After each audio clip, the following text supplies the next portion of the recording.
116వ కీర్తనలో ఒక మాట అంటాడు. ఇదే మాటకి ఇంకొక మాట పదం వేరే పదం వాడి అక్కడ ఆ కీర్తన రాస్తాడు.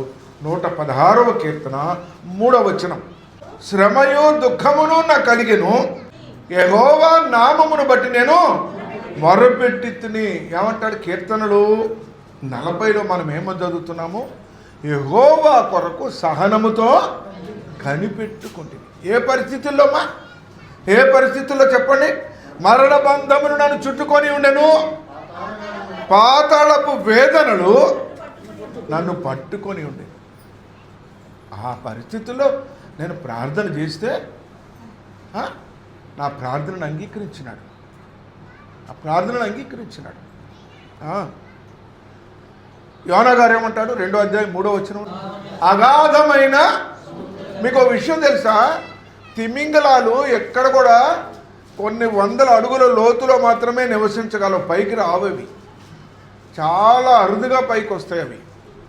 అది ఆజ్ఞ ఇయ్యగా వచ్చింది. అది ఆ తిమింగలం కూడా దేవుడైన యెహోవా ఆజ్ఞ ఇస్తే పైకి వచ్చి, పైకి రావు మనకు తిమింగలాలు.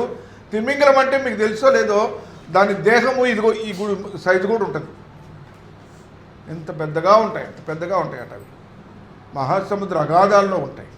అక్కడ ఉండి మొరపెడుతున్నాడు యోనా గారు. ఏంటి నేను ఎక్కడ ఉండాల్సిన వాడిని, ఎక్కడున్నా?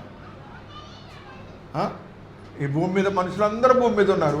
మరి ఓడ మీద వెళ్ళేవాళ్ళు, పడ మీద వెళ్ళే, సముద్రం మీద ఉన్నారు, నీళ్ళ మీద ఉన్నారు. నేను అగాధములో, పాతాళములో. 6వ వచనం చూడండి, పర్వతముల పునాదులలోనికి నేను దిగి ఉన్నాను,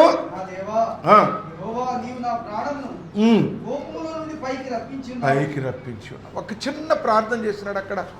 నన్ను బయటికి వేస్తాడయ్యా, నీకు బలులు అర్పిస్తా, నా మొక్కుబళ్ళు చెల్లిస్తా.